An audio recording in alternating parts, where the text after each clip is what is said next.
Would you like to learn how to make this creamy, tart key lime pie? Stay tuned for the next episode of Hilltop Stovetop.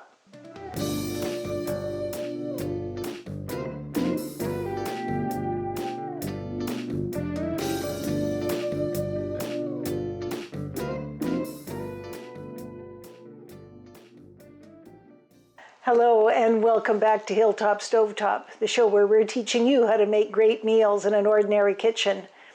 Today we're going to be making key lime pie, and this is a special request from Dr. Kutu at Westwood Family Chiropractic, and this is one of his favorites. Now, we're actually going to be filming two things today. I'm going to be filming the key lime pie in this segment, and then the next segment is going to be a lemon meringue pie. And for both those, we need a pie crust. And I've done up two pie crusts. And one of them, I'm just going to hopefully get a little bit of a close-up here.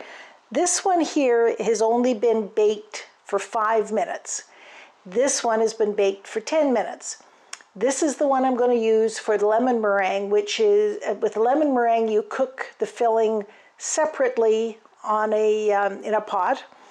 But with the key lime pie, we're going to do that. We're going to put the filling in and bake the filling. So there's two different techniques involved here. So we only want this one partially cooked. We do need to cook it a little bit ahead of time because the cooking time for the filling isn't enough to cook the dough from raw. So we've got that halfway done. So key lime pie, basic simple ingredients. I do have one egg white in here already. This is a leftover from our last episode where we made hollandaise sauce, which uses egg yolks.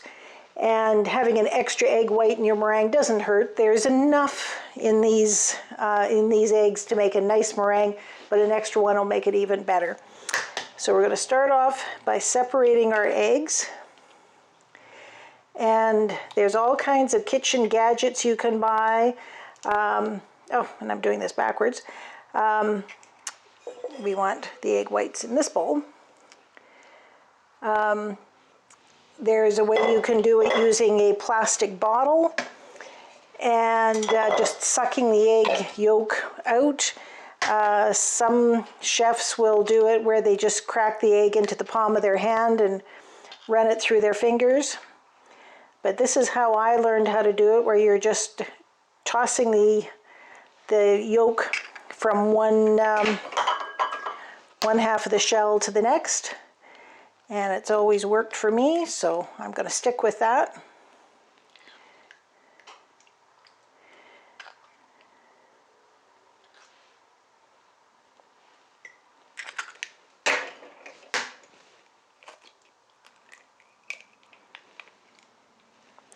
And you'll remember from the episode where we were making omelets and I was talking about cracking eggs. And you'll notice I do it on the counter, not on the side of the bowl. And I also don't stick I'm not a one-handed egg cracker. And that's because I actually saw a slow motion video of somebody cracking eggs. When you do it on the side of the bowl, it drives the shell up into the egg, and you're more likely to end up with little bits in your egg. So we've got 4 egg yolks. Going to mix that up.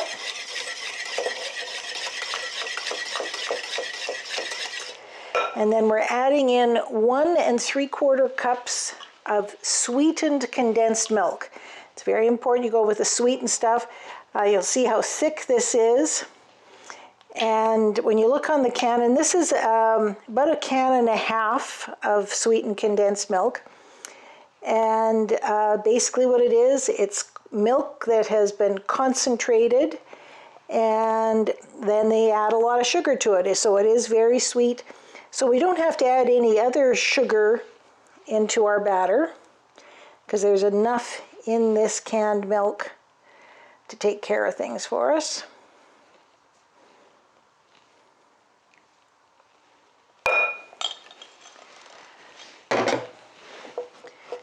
And it's really thick. And between that and the egg yolks, that is what is going to thicken up our filling.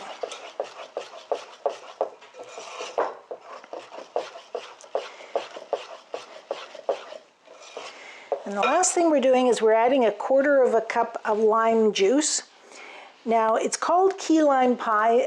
There's a specific kind of limes called key limes, which are the tiny little ones. You'll see them in the store. They're sweeter than the big limes. In this case, I'm just using concentrated lime juice. I didn't go out to the store. I'm trying to avoid going to the store these days. But we're just going to add this in, and we're going to add it in gradually, stirring as we go, because we don't want it curdling anything on us.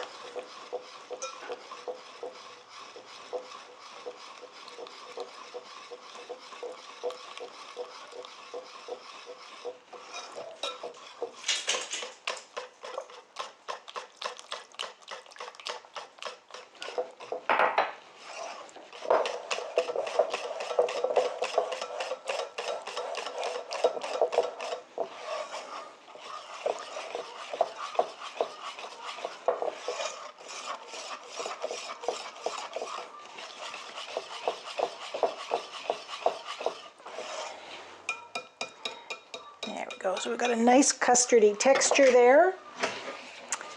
And we'll pour that into our pie shell. And you can hear the Canada geese in the background.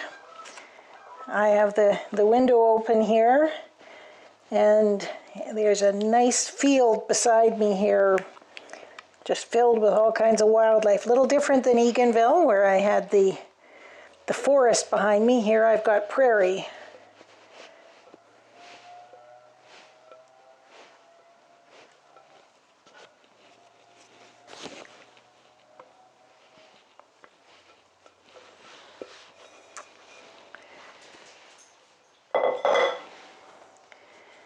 Okay, so we'll spread that around.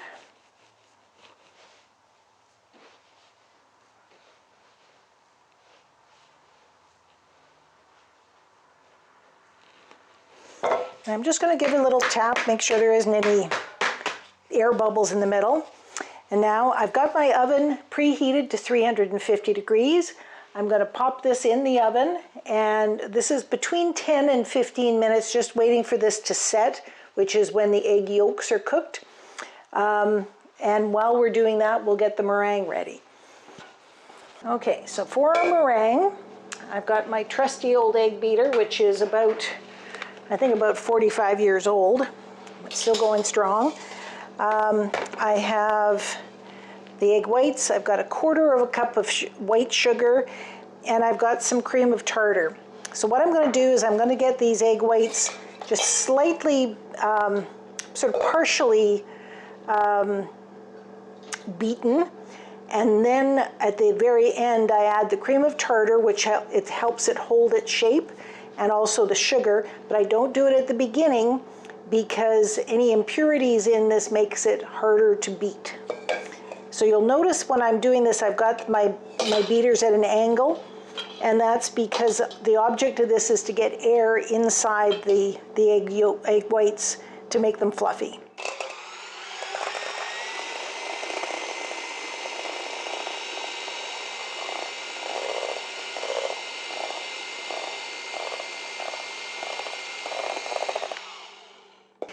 Okay, so we've magically got these egg whites to the soft peak stage. They're still a little runny, but this is a good time to put in the cream of tartar. Now, cream of tartar is one of those things that's, baking powder is actually a combination of baking soda and cream of tartar. All on its own, it does help stabilize meringues. So I'm putting in 1/4 teaspoon of this, along with our 1/4 cup of sugar, and I'm just going to add that in gradually.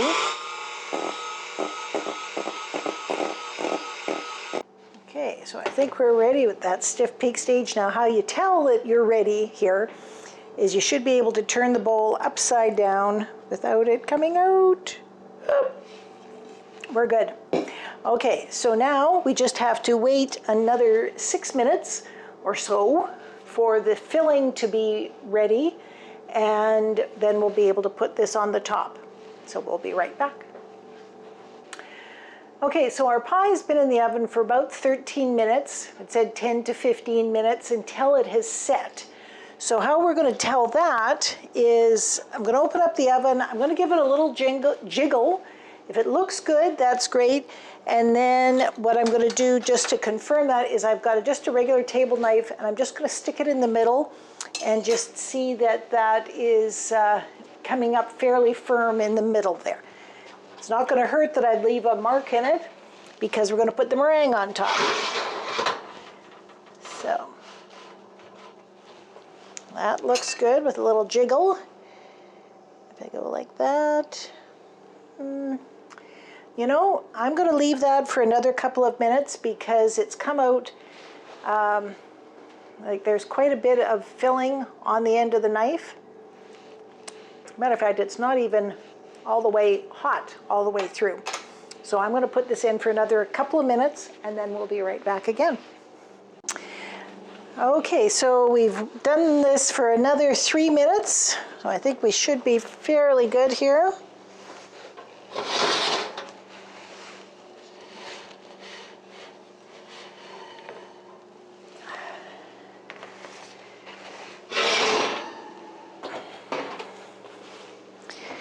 Just to be sure, I'll try this again. Still comes up, but you can feel it's decidedly thicker. Tastes about right. And what's going to happen is when we put the meringue on this, it'll cook a little bit more during the meringue process. But first, in order to, we have to increase the temperature on the stove here.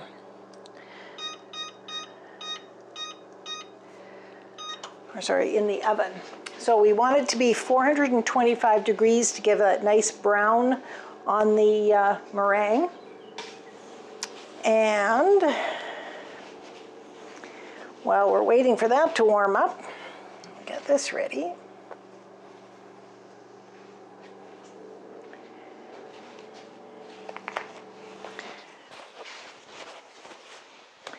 So what I've got our meringue here, and I'm just going to start by kind of glopping it onto the top. And you want to make sure that you have it right to the edges of your filling, because allowing it to stick to the crust is what will keep it from pulling away from the edge. If you just have it on top of the filling with nothing sealing the edges, it will separate from the sides a little bit.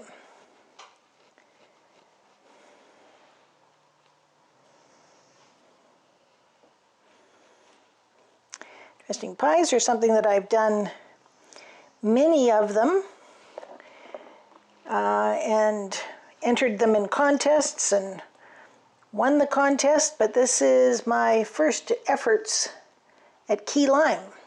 Got lots with lemon meringue, the pumpkin pie that that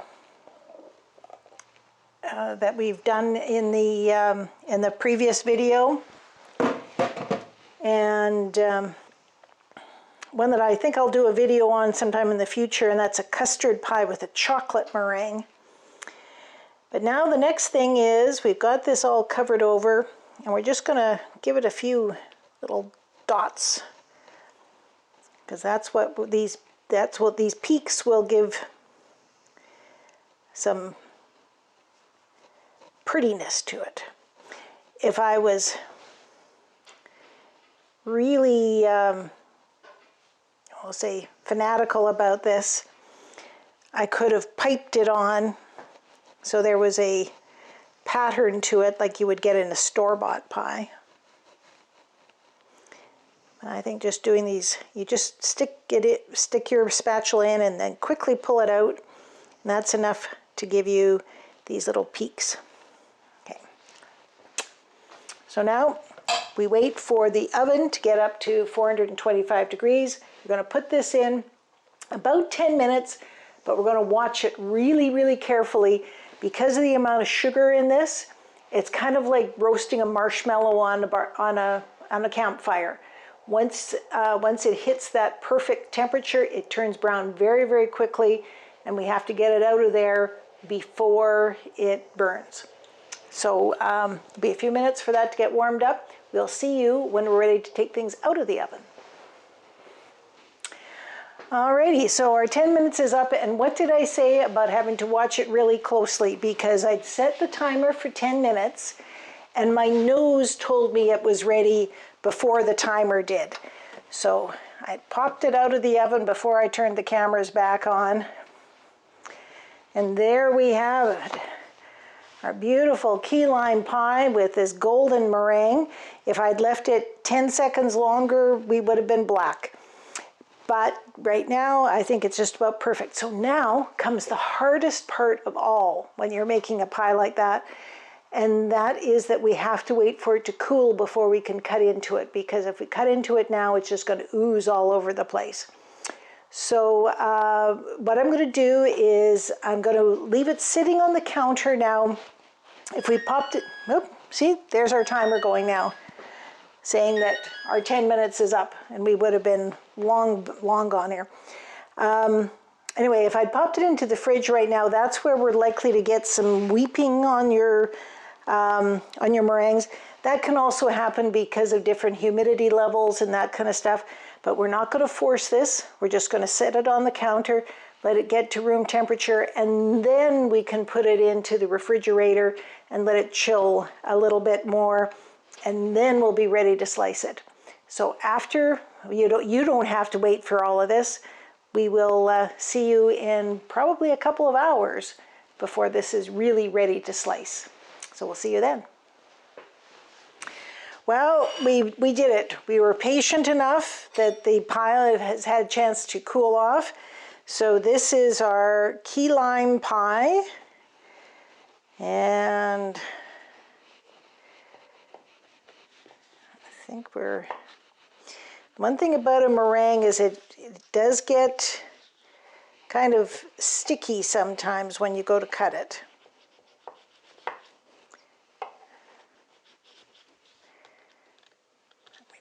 Sure that that looks good there. And as we all know, the first piece of pie is always the hardest one to get out.